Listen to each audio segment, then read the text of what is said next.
Kaagad namang sumunod si Poisonous Crow sa utos ni Jiao Shi, binalot siya ng makamandag na enerhiya na kulay lila at mabilis na umatake. Sa tindi ng kanyang kapangyarihan, umalingaw-ngaw ang lupa at nabasag ang paligid habang buong lakas niyang inihampas ang kanyang kamao upang tamaan si Zhu Minglang.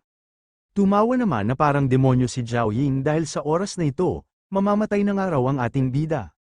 Napansin naman ni Zhu Minglang ang papasugod sa kanya, kaya napasabi na lamang ito, na ito nga raw ay isang uri ng puppet. Kasabay nito, umatake na ang Poisonous Crow sa ating bida, dahil dito, naglikha naman ito ng napakalakas na pagsabog sa lokasyon ni Zhu Minglang. Nagawa naman nakaiwas ng ating bida sa pag-atake nito na wala man lang kahirap-hirap. Pagkatapos nito, sinabi ni Zhao Ying na sa lahat ng taon na lumipas, araw-araw ay iniisip niya kung paano niya personal na papatayin si Zhu Minglang, at ngayon, sa wakas, dumating na rin ang pagkakataong pinakahihintay niya. Sinabi ng ating bida kay Zhao Ying na siya pala ang may kagagawan at mahusay niyang naitago ang sarili niya. Binanggit din niya na siguradong naglaan ito ng malaking pagsisikap para gawin ang puppet na yun.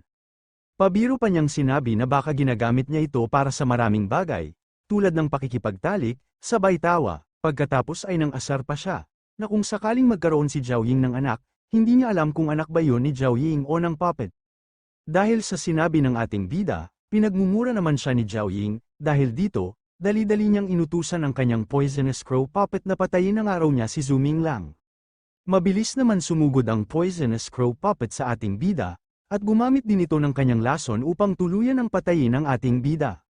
Ngunit hindi naman nabahala dito si Zhu Minglang, dahil kalmado lamang itong pinapalabas ang kanyang sword aura. Kaya sa hindi inaasaang pagkakataon, mabilis na kumilos ang ating bida ng kanyang slashing attack sa Poisonous Crow puppet na hindi man lang gumagalaw sa kanyang kinatatayuan, dahil dito, nawasak naman ang mga ibang parte ng Poisonous Crow puppet sa pag-atake ni Zhu Minglang. Sa kabila nito, bigla na lamang napasok ng dugo si Zhao Ying dahil konektado ito sa Poisonous Crow puppet. Pagkatapos nito, sarkastikong sinabi ng ating bida na hindi pa rin natuto si Zhao Ying kahit na dati ay naputol na ang kanyang mga kamay at paa, nagbanta pa siya na baka putulin niya ulit ang mga ito. Pagkatapos ay mahigpit niyang inutusan si Bai Qi na tigilan na ang paglalaro at tuluyang wasakin ang kalaban. Dali-dali naman sumunod si Bai Qi kaya mabilis lamang itong gumamit ng kanyang ice element upang mabilis itong tapusin. Pagkatapos niya itong nagawa tuluyan ang bumigay ang Violet Fire Asher Dragon at bumagsak na lamang ito sa lupa. Napasok naman ng dugo si Shu Mo sa pagkatalo ng kanyang Violet Fire Asher Dragon.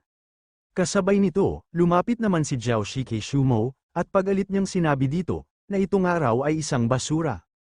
Sarkastikong sinabi ng ating bida sa mga hangal na umalis na sila agad kung gusto pa nilang mabuhay. Dahil sa sinabi ng ating bida, pinalabas ng kalaban ang kanyang makapangyarihang halimaw, ang Violet Cloud Dragon, isang semi-dragon monarch. Siya ay si Wo Shangjun mula sa Violet Sect. Sinabi niya na ilang taon na ang nakalipas mula nang mag-isa mong hinamon ng Violet Sect. Nakakalungkot daw na wala siya roon noon, pero masaya siya ngayon dahil maaari na niyang bawiin ang kanyang panghihinayang. Nagsalita rin si Ye Guang mula sa Demigod Academy. Galit niyang sinabi na hindi pa siya nakakakilala ng mas bastos kaysa sa kalaban, kaya nakiusap siya na siya muna ang pahintulutang manakit at bugbugin ng husto ang ating bida. Pagkatapos magsalita ni Ye Guang, sumulpot naman ang isa pang makapangyarihang tao, si Yang Hua mula sa Noble Waksha Sect. Isa siyang monghe na mukhang kalmado at disiplinado, hawak ang malabutil na rosaryo sa kanyang kamay, tanda ng kanyang katauhan bilang isang foot monk.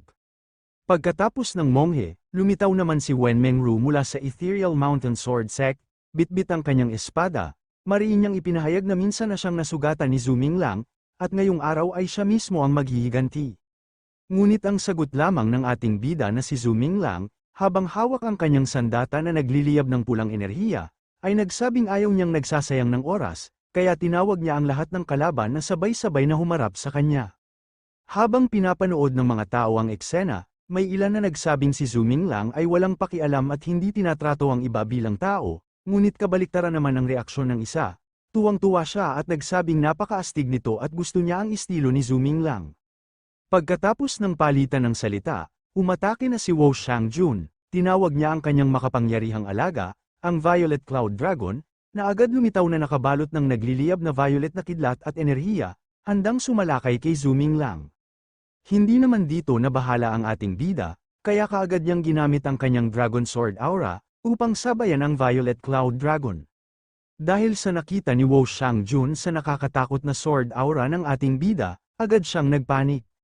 Namangha siya at hindi makapaniwala, sinabi niya na ito ay Sword Life Form, ang matapang niyang ekspresyon ay napalitan ng takot at pagkabigla. Dahil dama niya ang matinding panganib mula sa espada ni Zuming Lang, wala siyang nagawa kundi utusan ang kanyang alaga na bumalik. Umatras naman kaagad ang kanyang dragon, tanda ng pagkatalo ng tapang ni Wo Shangjun sa harap ng bagong ipinakitang kapangyarihan ng ating bida. Habang papatakas sila, bigla na lamang napalingon ang Violet Cloud Dragon sa takot dahil mabilis na sumusugod ang atake ng ating bida sa kanila. Sa malakas na wasiwas ng espada ng ating bida, mabilis lamang tumama ang kanyang atake sa Violet Cloud Dragon. Sa sobrang bilis ng atake na yun, wala nang nagawa ang Violet Cloud Dragon kundi ang tanggapin nito ng buo. Pagkatapos nito, biglang sumingit si Ye Guang, galit na galit itong nagsalita at iginiit na siya ng araw ang haharap sa ating bida. Kasabay nito, kaagad itong sumugod ng kanyang buong lakas sa lokasyon ng ating bida. Habang naglalagablab ang kanyang kapangyarihan, buong puwersa siyang umatake kay Zuming Lang habang sumisigaw ito sa galit. Hindi naman nagpahuli ang ating bida, nang sumugod si Ye Guang ng buong lakas, agad ng ating bida pinakawalan ang nakamamatay na Sword Aura upang salubungin ang atake. Lumabas ang apoy na anyo ng dragon mula sa kanyang espada, at pagalit niyang sinabi na humahanap nga raw ito ng kamatayan. Nagbanggaan ang kanilang kapangyarihan, nagtagpo ang apoy at ang enerhiya ni Ye Guang, sa tindi ng sagupaan, napaatras si Ye Guang at napamura dahil hindi niya inasahan ang lakas na ipinakita ng ating bida. Matapos ang banggaan ng kanilang kapangyarihan, malamig na tinanong ng ating bida si Ye Guang, kung yan na ba nga raw lahat ng kaya niya.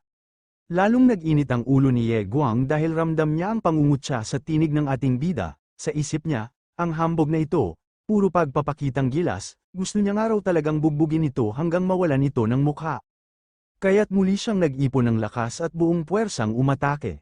Ngunit kahit gaano kalakas ang kanyang pagsugod, dama niya ang matinding presyon mula sa espada ng ating bida, hindi niya napigil ang mapasigaw ng mura habang pilit na lumalaban. Sa sobrang lakas ng atake, nagulat si Ye Guang at nataranta, kahit umatras siya ng mabilis para umiwas, hindi pa rin siya nakaligtas dahil patuloy siyang sinusundan ng Sword Aura ng ating bida. Sa huli, tinamaan siya ng direkta at nagdulot ng matinding pinsala. Dahil dito, napasigaw naman ito sa sakit ng kanyang naramdaman. Pagkatapos mapinsala si Ye Guang, biglang umatake si Wo Shangjun gamit ang kanyang Golden Heaven Dragon. Sa isang sigaw, pinakawalan niya ang kapangyarihan ng Golden Heaven Dragon, na nagbuga ng matinding gintong apoy na kayang magwasak ng bundok. Ngunit agad itong napansin ng ating bida, hindi siya nagpatinag at ginamit niya ang kanyang Sword Aura upang salubungin at sanggahin ang napakalakas na atake ng dragon. Matapos ilabas ni Wo Shangjun ang kanyang Golden Heaven Dragon, nagdeklara siya na ngayong pagkakataon ay hindi na siya magiging pabaya laban kay Zuming Lang. Sa utos niya, umatake ang kanyang dragon ng buong lakas, ngunit sinalubong yun ang nag-aalab na Sword Aura ng ating bida.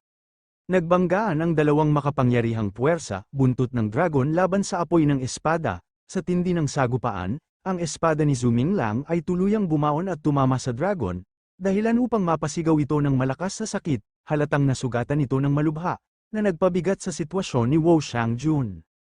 Kasunod nito, umatake naman ang Golden Heaven Dragon sa Sword Aura Dragon, ngunit sa kasamahang palad, biglang bumaon ang espada ni Zuming Lang, dumiretso sa ulo ng halimaw at winasak ang kanyang pag-atake.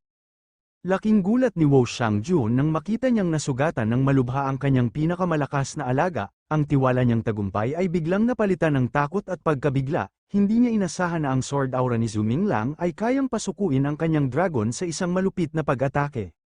Pagkatapos nito, humarap ang ating bida sa mga hangal habang nagpapalabas ng killing intent ang kanyang Sword Aura Dragon.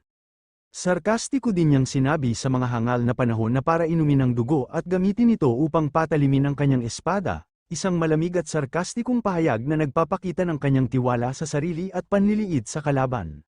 Dahil dito, umatake na ang pangkat ni Wen Mengru at sabay-sabay silang sumugod.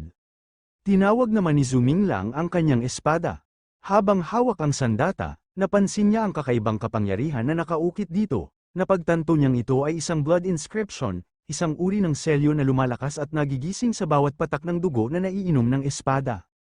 Habang nakatitig sa pulang liwanag na kumikislap sa gilid ng espada, napangisi si Zuming Lang, batid niya na sa ilang patak pa lamang ng dugo, tuluyan ng magigising ang espada at magpapakita ng tunay nitong kapangyarihan.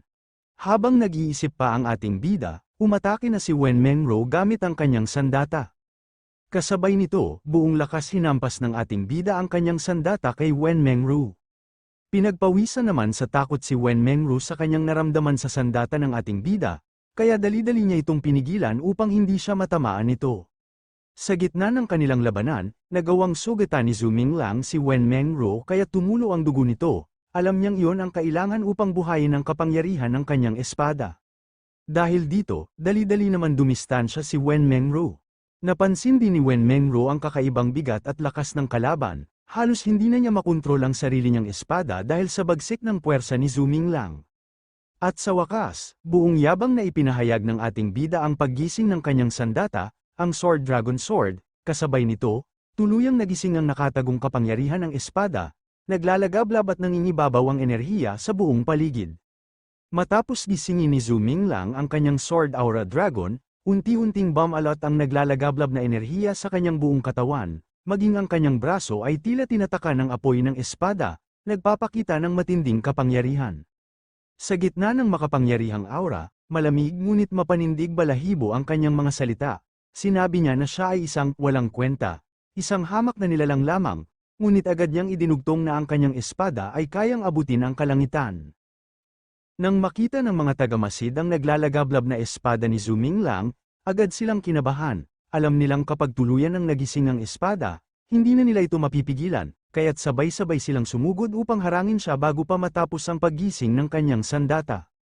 Subalit huli na ang lahat, mula sa lupa ay sumiklab paitaas ang isang dambuhalang liwanag na apoy, mistulang haligi na umabot hanggang langit, nabigla ang lahat sa kanilang nakita, akala nila'y isa lamang itong masalimuot na formation o array. Ngunit sinabi ni Wen Mengro ang nakikita nila ay hindi simpleng formation, kundi tunay na sining ng espada, isa itong dalisay na kapangyarihan ng swordsmanship, ang katas ng kakayahan ni Zuming Lang. Sa puntong yun, tuluyan ang lumantad ang bangis ng kanyang kapangyarihan, bagay na ikinagulat at ikinataranta ng lahat ng naroon. Sa harap ng lahat, ipinakita ni Zuming Lang ang unang anyo ng kanyang swordsmanship, mula sa kanyang espada, umangat ang dambuhalang liwanag na tila isang espada ng langit na bumababa upang wasakin ang mundo. Habang ang apoy at enerhiya ay umiikot sa paligid, malamig niyang sinabi na ito ang unang sining ng espada, agad niyang ibinaba ang napakalakas na atake, at tila nahati ang langit at lupa sa puwersang binitiwan niya. Ang mga kalaban ay nataranta, sumigaw ng babala at sinubukang tumakas, ngunit huli na ang lahat, bumagsak ang naglalagablab na espada ng liwanag, winasak ang lupa at iniwan ng isang napakalaking bangin, ang paligid ay yumanig, at ang apoy ay patuloy na nagliliyab na para bang walang makakapigil. Matapos bumagsak ang unang swordsmanship strike ni Zuming Lang, nagmistulang impyerno ang paligid, ang lupa ay nagkalamit, ang hangin ay puno ng apoy at abo, at ang mga kalaban ay nagsisigawan sa sakit at takot. May mga bumagsak na duguan, bali ang mga buto at halos hindi na makatayo. Isa sa kanila ang napasigaw na hindi na makalaban dahil durog na ang mga binti, ang iba na may halos mabaliw sa nakita, tinawag si Zuming Lang na isang demonyo dahil sa kanyang nakakatakot na lakas. Nang makita nila ang espada, hindi nila maunawaan kung paano ito naging ganoon kapangyarihan, wala silang maisip na sagot kung bakit ito kayang gumuho ng langit at lupa. Ngunit hindi pa tapos ang ating bida, sa malamig na tinig, inanunsyo niya ang ikalawang sining ng espada.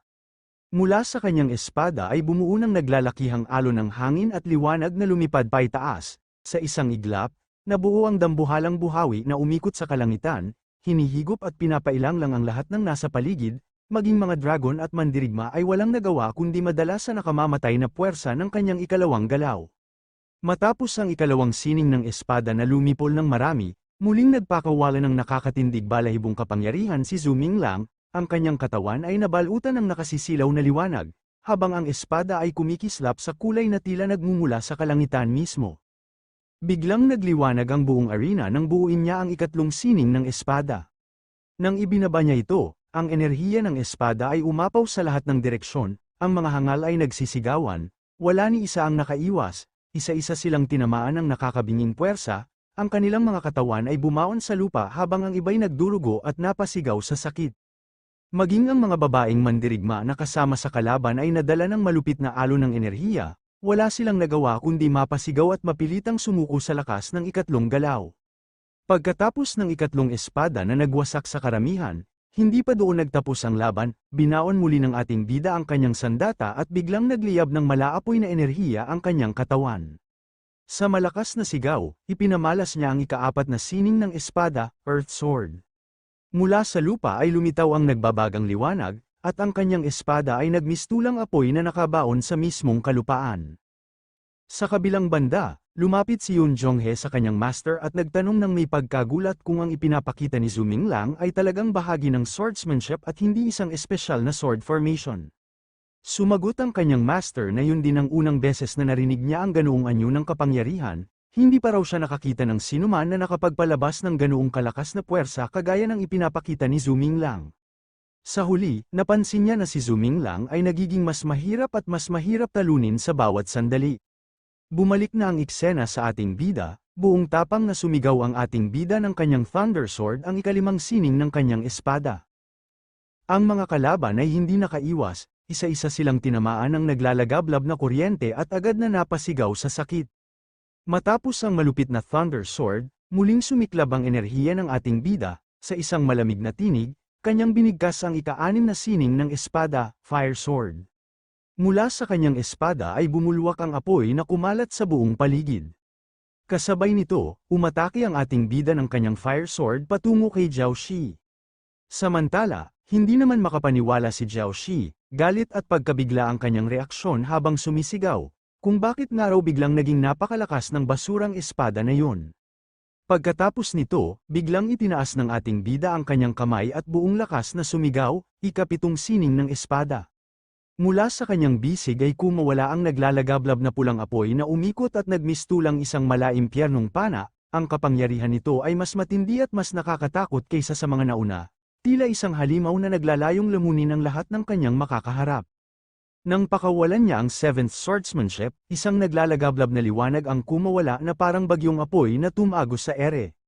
Isa sa kanyang mga kalaban na si Wen Mengru ang mabilis na umatras. Ngunit huli na ang lahat, isang matinis na sigaw ang umalingaungaw nang tamaan siya ng nagbabagang espada sa leeg. Dahil sa atake na yon, nag-iwan naman ito ng isang malaking butas.